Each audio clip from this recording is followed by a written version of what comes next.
official podcast of Bodyslam The Competition. My name is Chris Adams, and I'm here with you this week with my good friend Mike Kearns. We're going to be talking to you about the WWE, its current state, and what it might can do to make itself better, possibly bring itself back to its glory days. Although some people may differ with us on that opinion of glory days, a lot of people think that with their current state of no competition, they should be in a glory day of its own now. But no competition can lead you to not push yourself and make a great show.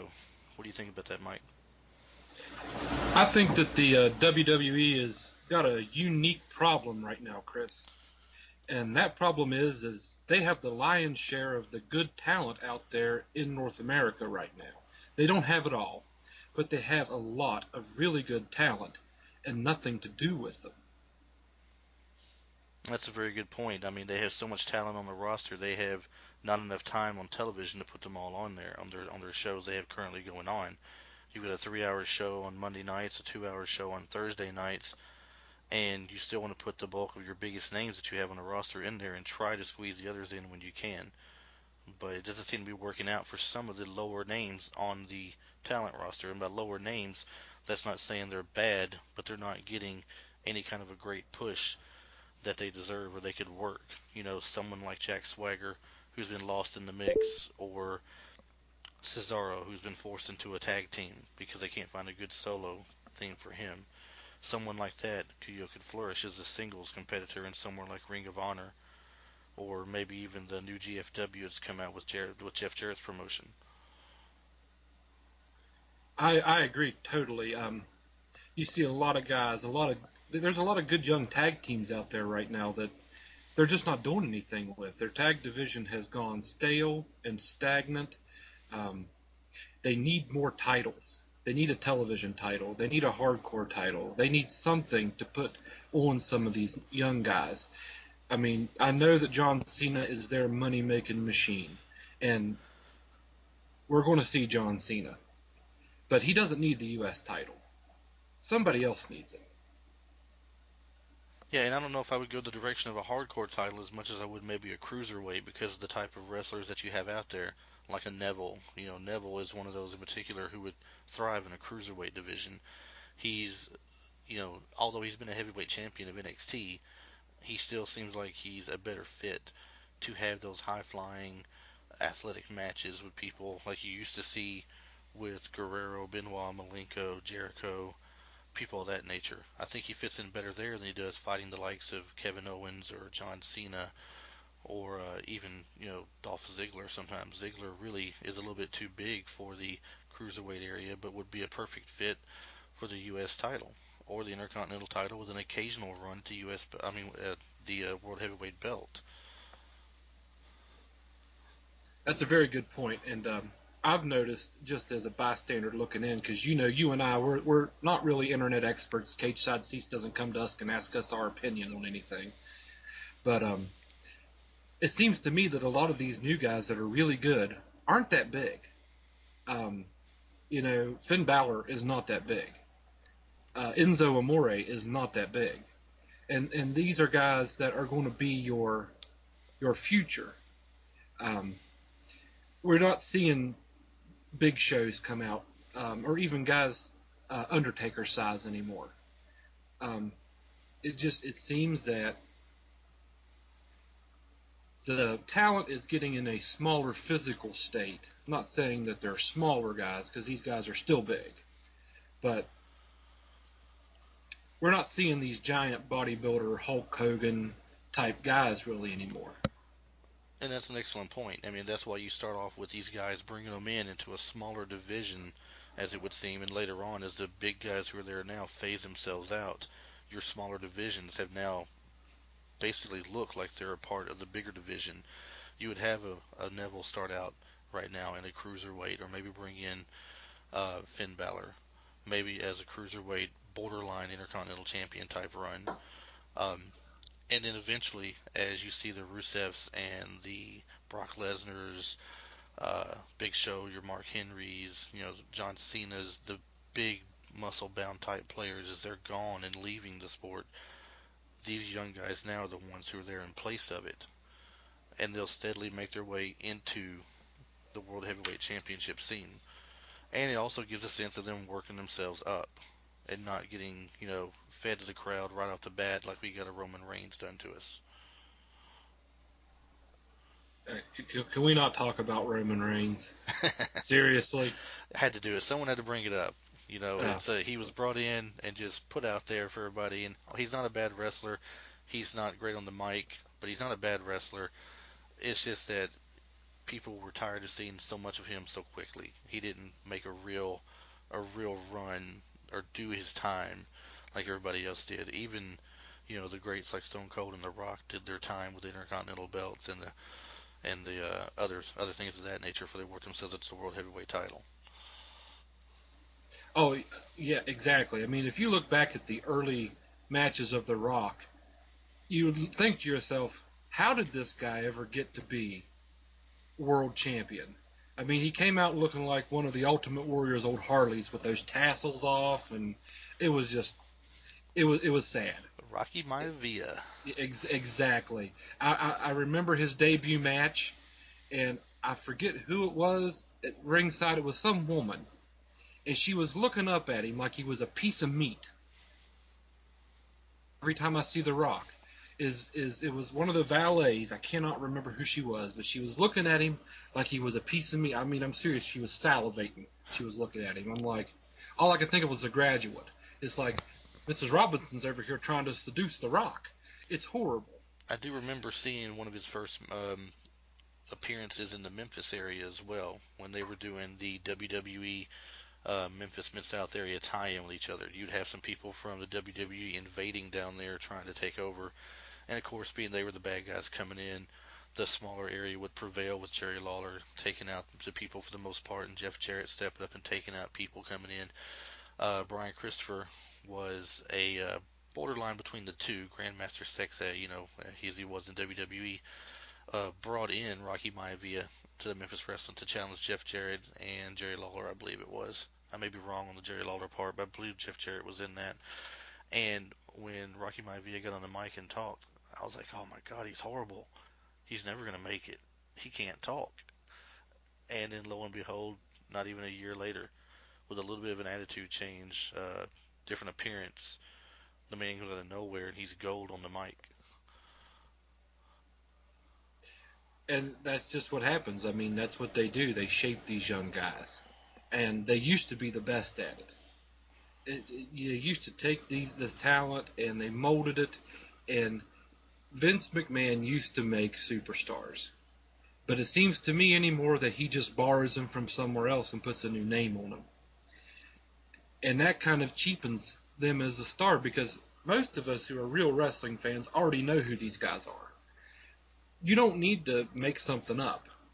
I mean, I know sometimes you have to for copyright infringement and no compete clauses and all that good stuff. But to go and completely change someone's name or someone's attitude when they already have something going is kind of an insult to a lot of the fans, I think. Case in point, Kevin Steen / Kevin Owens. Everybody knew him as Kevin Steen already from the Ring of Honor days. I think it was Kevin Steen there. He's been Kevin Steen on many independent circuits. I can't recall for sure if he was Steen on Ring of Honor or not, but that was his name for the most time, I believe. And he comes in here suddenly to NXT and he's Kevin Owens, no longer Steen. I don't know what made them want to get rid of that. There was nothing wrong with it. It still worked. But think about where their talent comes from they have on the roster right now. If you look back in the last 5 to 7 years, a lot of the roster talent they have right now that's big was big in Ring of Honor or maybe a couple of other places. But Ring of Honor for the most part. You had Cesaro there. You had, like I said, Steen at the time when he was there. I want to say Seth Rollins was there under a different name at that point. I can't remember his name. I believe his last name was Black at the time. I didn't watch Ring of Honor a great deal when it first came out. It's not available in my local area, and I can only get little bits of it online at the time, as opposed to now where you can just stream the show. But a lot of the current stars on the roster were there and showed out, and that's when Jim Cornette was there also helping run the show. And we all know Jim Cornette knows wrestling and knows talent. Oh, yes, Jim Cornette knows what he's doing. Nobody would argue with that. But That's part of the problem with the WWE right now too, is Cool. that I don't think anybody really knows what they're doing. Um, I think their biggest problem, one of their biggest problems, is becoming a publicly traded company. Now that they have to pander to their investors. I really think that's one of the major reasons we haven't seen them do what they need to do with John Cena, and that is turn him into a heel. But in a He is a sense, I'll argue that point with you. I'll argue that point that he almost is a heel in a way because when he comes out week after week, half the crowd is split hating him, half the crowd is liking him. And the way it looks is the younger generation, the younger kids, of course, they're all cheering for Cena. And as soon as they cheer "Let's go Cena," the older crowd will yell "Cena sucks." So you've got like a fine mix right now going on. So if you were to turn him heel, you would get just the opposite reaction with the older generation cheering him and the younger generation booing him now. So it's almost like you're darned if you do, darned if you don't with him. I think that they could have done it before now, but as you said, at this point, it's too late. And I think if it was any other talent, anybody else but John Cena, that their career probably would be in the trash That's probably because you true. live in the middle. You can't live in the middle. Only there are very certain guys in the industry that were able to live in the middle. Stone Cold Steve Austin lived in the middle. The young kids didn't really like him all that much at first. The older people loved him. He was going after the boss. Who doesn't love a guy that whoops up on his boss? Exactly. But the younger kids didn't get it. He was mean, and he said a lot of things he shouldn't say, and did a lot of gestures that he shouldn't have done with children. And I think that is really the only other person that I know of that lived in that middle ground But if you for think so about it, long. if you think about it, you mentioned not everybody could get away with it. Not too long ago, Bad News Barrett came back off an injury, and the crowd was cheering him when he came back. Because I don't know if it was because they were just glad to see someone's a new face again, or if they liked him just before he went out injured and came back strong again, they were cheering for him. They immediately, a week or two later, went into a real hard angle with him beating somebody down bad and getting the crowd back on his bad side again, and him talking down to the crowd. Whereas he was coming out those first 2 weeks back on his from his injury, and he wasn't really talking down to the crowd and doing the typical heel move. He was just talking about himself and what he was wanting to do, and they were kind of getting into it and backing him. But then they had him go out and do that the big thing, beating the guy down, yelling at the crowd, telling them how much these people were stupid and how they sucked and everything, and he didn't care what they thought about it. It immediately brought him back to where he was before, and that's where he needs to be. That's where he does the best so far. He's not really a great face type wrestler. He needs to be a heel, and some people are just like that. Some people cannot be a good face wrestler like they can a heel. Some of them, if you've asked, if you've seen some of these things they've got all over YouTube now, where they do the talking with wrestlers, like the shoot interviews, they'll ask them what they preferred sometimes, and Chris Jericho said he always preferred the heel because it was so much more fun to do and so much easier to do. That's true. If I don't remember this wrong, didn't Bad News Barrett come right out after the Authority left? I mean, they'll cheer for anything after the Authority leaves because you're just so glad to see him gone. I don't recall for sure if that's the time frame it was. I'd have to check into it and see for certain. I know that he was, Bad News Barrett being pushed a little bit, not his old Nexus look that he had, just being Wade Barrett. They gave him the new attitude, the new title, and he went out hurt for a little bit, and he came back maybe a month or so later, month or two later, and came back out again. And I don't remember if that's when Cena had gotten rid of the Authority and had not brought him back yet or not.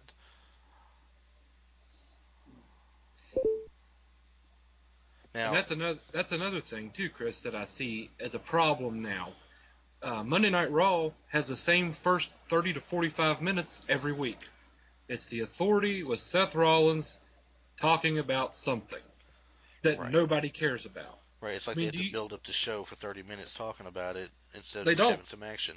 Whatever They happened to deflate it. where, whatever happened to where, you know, and we always fall back. People who don't know us know who do know us know we like the good old days of wrestling.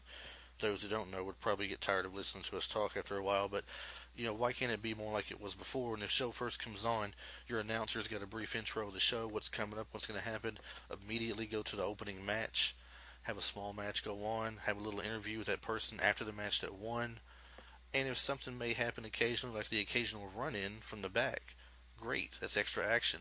But we don't need week in, week out of a 3-hour show to have an hour and 45 minutes of talk throughout the whole 3 hours with a little bit of matches squeezed in. And the quality of matches they're putting out there each week are the same matches we see on pay-per-views. What makes you want to really buy a pay-per-view at this point? I mean, and you see the same matches every week on Raw. It's, if there's a feud going on, you're going to see practically the same matches, especially in the tag team division.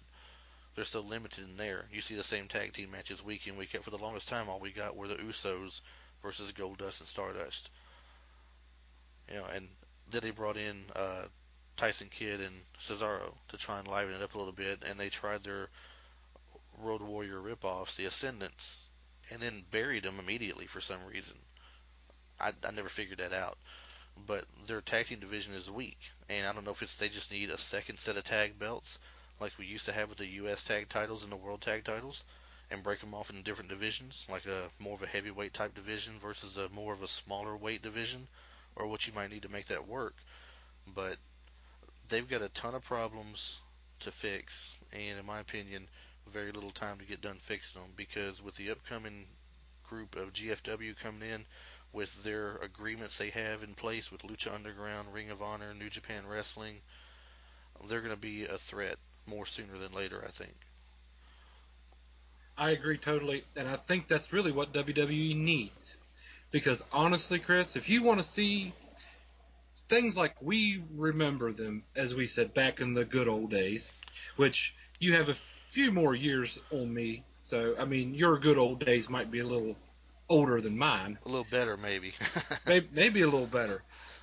But turn to NXT. I mean, what you just described happens every week on NXT. They come out, there's an intro, there's a match, and it flows. It flows like it should. It's enjoyable to watch. And they're working on that tag team problem. They're working on it in NXT.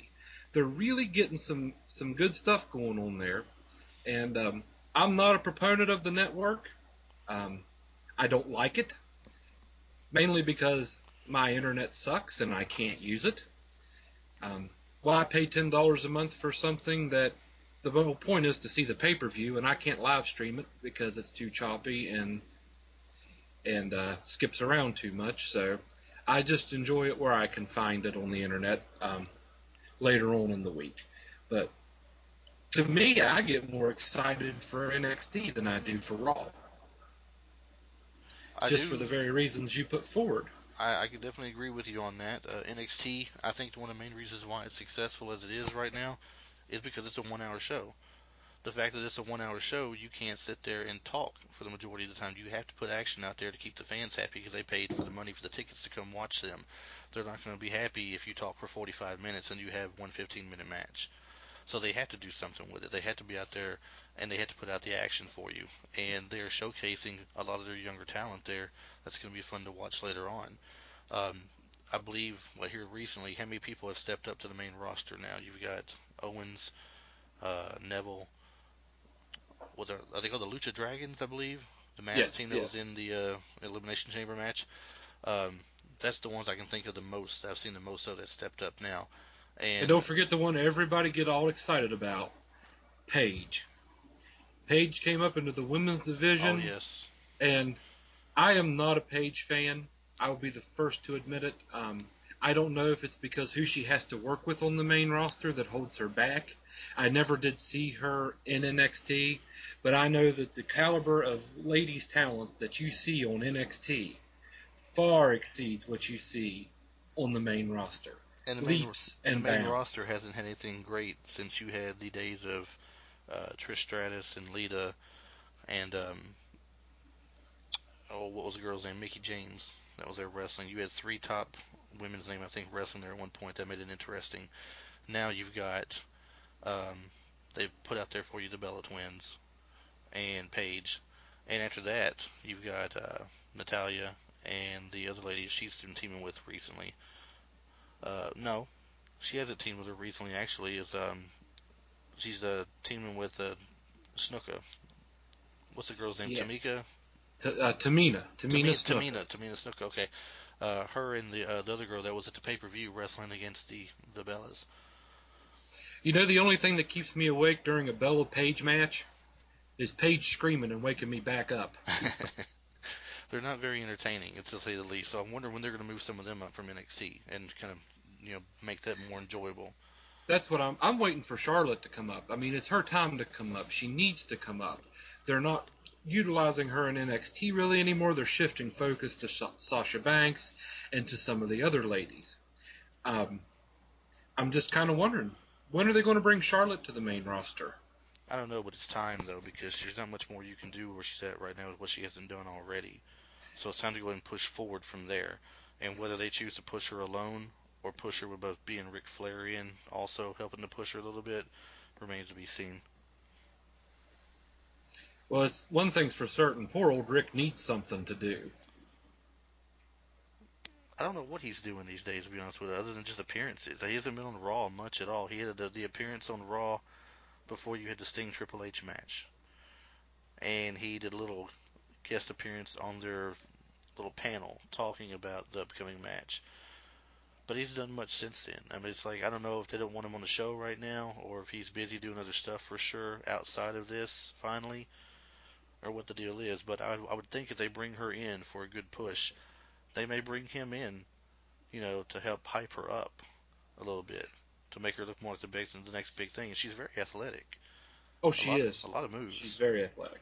So, I mean, I could see her having some good matches with Paige. I could see her having some good matches um, with some of the other NXT girls they bring up and move them forward.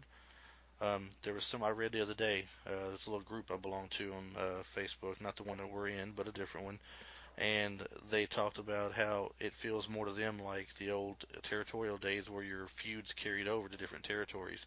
Because when Sami Zayn comes back, or Sami Zayn, however you say his name, he's supposed to come back to the main roster, and you'll see him and Steen probably pick back up again. Or I'm sorry, Owens. Here I go, I'm guilty of it. I called him Steen.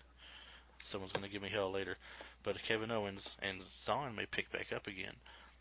You've already seen Bo Dallas and Neville pick up their feud again, like from what they had in NXT. What's to keep the girls from coming in and not doing the same thing on the Raw show?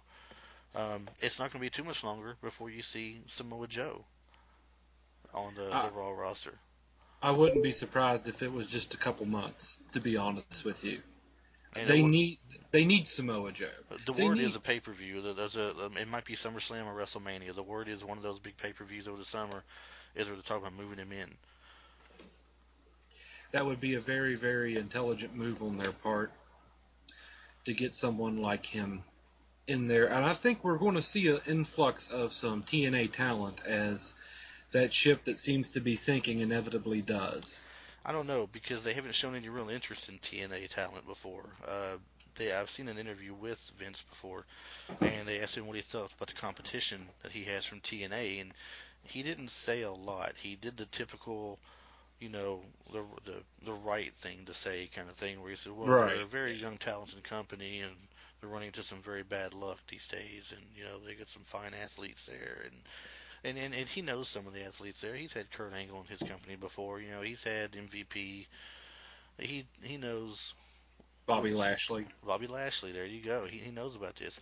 If he was to take anybody, I would think it'd probably be someone like Rude or um, oh, I don't watch TNA. I'm so guilty of not watching all the other places that aren't available on TV. There's not enough time in the world to stream all this stuff.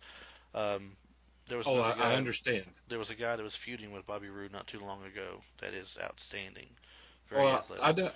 I know a few of the guys on TNA, and I think if they had a good push in WWE and they really used them right, I mean, like you said, you got Bobby Roode, you got James Storm, Eric Young. I think those three guys would be great Austin fit for the Aries. WWE. Austin Austin Aries. Aries, That's yes. the name I was thinking of a moment ago. Austin Aries. So they got some talent on there to bring up. No doubt about that. The question is, will they come there or will they jump ship somewhere else? Now, I got one more thing to bring up to you, and we'll have to wrap things up here shortly. But I want to get your opinion on one more thing. I was watching the podcast the other day, Stone Cold having Paul Heyman on, and they are hinting around very strongly to Stone Cold versus Brock Lesnar at WrestleMania 32. And Stone Cold said 3 words for you. Hey, that's all it is, 3 words. If it's going to happen, 3 words will describe it all. And Heyman says, "What's that?" And Stone Cold says, "Texas Death Match." What would you think about a Texas Death Match with Stone Cold and Brock Lesnar at WrestleMania 32? Mm. I don't want to see it, Chris. Um, Honestly, I don't think it could ever live up to the expectation. I would be very, very scared of another Goldberg versus Lesnar match at WrestleMania. Austin has nothing left to prove. He doesn't need to fight Lesnar. Lesnar gains nothing from fighting Austin. I as big of a Stone Cold mark as I am, I want him to stay retired because I want my memory of Stone Cold to be the Stone Cold from the Attitude Era, the Stone Cold that drove the beer truck to the ring, sprayed the boss man down, who flew the bird, putting him at WrestleMania in the PG era with Brock Lesnar. You might as well just have a pillow fight. I hear what you're saying. This is the same reason why I didn't want to see The Undertaker come back for WrestleMania last year and face Bray Wyatt. I thought once he lost that match, the streak was over. It should have been done with, and that's it. Left alone. No need in coming back for anything else. So, same for Stone Cold, pretty much. I was thinking about it after hearing him talk about it, and the thought didn't really excite me. I don't see how it's supposed to be a good match. You've already established Brock Lesnar as a dominant force who beat down your big star currently, who's younger and more athletic at that point. How are you going to spin it to where the old guy comes in and whips up on him just because it's a Texas Death Match? I would much rather see Brock Lesnar take on Kevin Owens at WrestleMania 32. That'd be definitely more entertaining. I think that's the match. I think that's the way it needs to go. It depends on how it's going to go with the world title, though, because Brock Lesnar's not coming back for anything less than the world title, I don't think. And if he comes back and Seth Rollins still has it, I think he comes back as a face against the Authority at that point. And that's where you might see a Roman Reigns heel turn or something, too, to kind of beef up the Authority a little bit if he comes back as a face, because he wants the World Heavyweight title back. You just never know with the WWE. No, For all we know, John Cena's going to have the title at WrestleMania 32. They got to sell more T-shirts, man. but a Brock Lesnar John Cena rematch again is not something people really want to see at this point, I don't think. No, It's got to be something completely different. And I think you're going to see Lesnar come back for a match at SummerSlam. We'll probably see him here soon on TV. I'm not sure who he'll face exactly in SummerSlam, but I think he's coming back for SummerSlam and WrestleMania. I would think that's two of your biggest summer events. And so he's there for limited appearances on his contract, and he's there for the money. So he's going to be there for the money making gigs for sure. So, all right, well, we got to go ahead and wrap it up for this show. Love to have you back another time if you want to pick another topic. hey, We'll knock it out again. Just get with me anytime, man. I really enjoyed it, and just let me know, and let's get it some time together. We'll definitely get this done again. All Maybe right. next time we'll talk about what needs to happen to the Nature Boy, where he can take his career from here. I got plenty of ideas. I can tell the Nature Boy what to do. And we're talking Ric Flair, not Earl Williams. Oh, my bad. My bad. All right. That being the case, then we'll go ahead and wrap it up for now. We'll get back with you later. Hopefully everybody enjoyed the show today. If you did enjoy the show, go ahead and like and share it with everybody. And leave some comments for us and let us know what you thought. Look forward to talking to you guys later.